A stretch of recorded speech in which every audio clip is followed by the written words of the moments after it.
ادھر غوث اعظم مریدوں کو درس دے رہے ہیں. بڑا عجیب سا معاملہ ہے.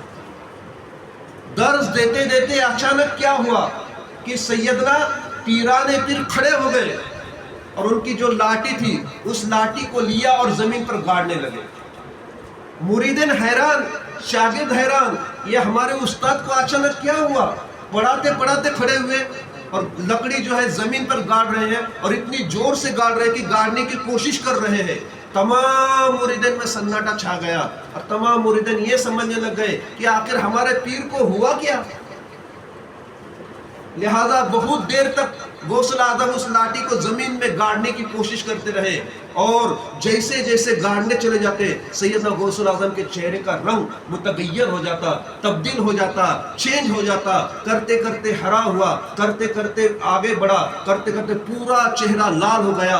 آپ بھی جلال میں آ گئے اور اس لاٹھی کو جو ہے زمین میں گاڑنے کی کوشش کر رہے ہیں. تھوڑی دیر کے بعد دھیرے دھیرے دھیرے دھیرے آپ کا چہرہ متغیر یعنی پرانی صورت میں آ گیا. دھیرے دھیرے آپ بھی جو ہے پہلی حالت میں آ گئے اور خاموش ہو گئے. مریدین سمجھ نہیں پائے. مریدین سوال کرتے سرکار کیا بات ہے کہ آپ کے چہرے کا رنگ متغیر ہو گیا، لال لال ہو گیا، آخر آپ بھی جلال میں نظر آ رہے تھے. سیدنا غوث اعظم کہتے تو جانتے ہو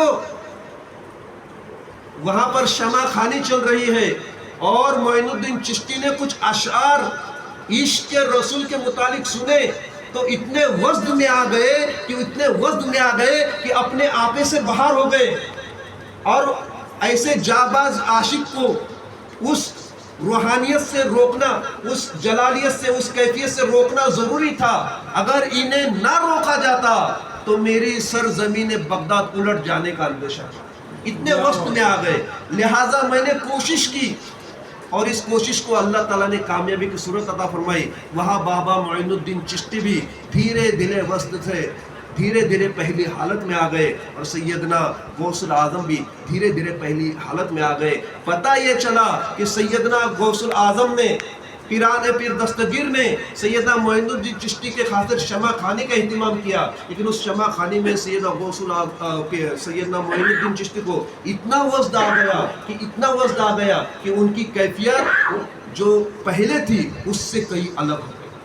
اور بزرگان دین کی ایک خاصہ ہے، یاد رکھیے، بزرگان دین اگر ہوتے ہیں کوئی اللہ والے تو ان کا خاصہ یہ ہوتا ہے کہ ان کے چہرے کا رنگ متغیر ہو جاتا ہے اور الگ الگ سچویشن پر، الگ الگ جگہ پر، الگ الگ موقع پر الگ الگ ان کے چہرے کا عکس اور ان کی جلالیت کا عالم اور ان کی کیفیت یہ بڑی عجیب سی ہو جاتی ہے.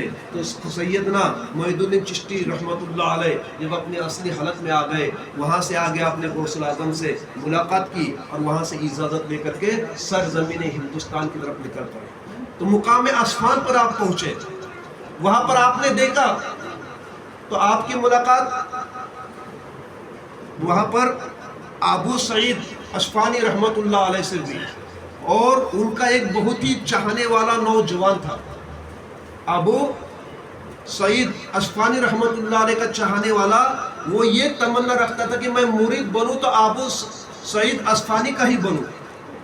لیکن جب سیدنا معین الدین چشتی وہاں پر پہنچے اور ان سے ملاقات کی تو وہ نوجوان نے جب سیدنا معین الدین چشتی کے چہرے اقدس کو دیکھا، ان کے چہرے کو نور کو دیکھا تو ابو سعید اصفہانی کو بھول گیا اور سیدنا معین الدین چشتی کا ہو گیا. اب جب معین الدین وہاں سے نکل پڑے تو وہ نوجوان کہتا ہے صاحب سرکار مجھے بھی آپ کے ساتھ چلتا، آپ کے ساتھ لے چلیے.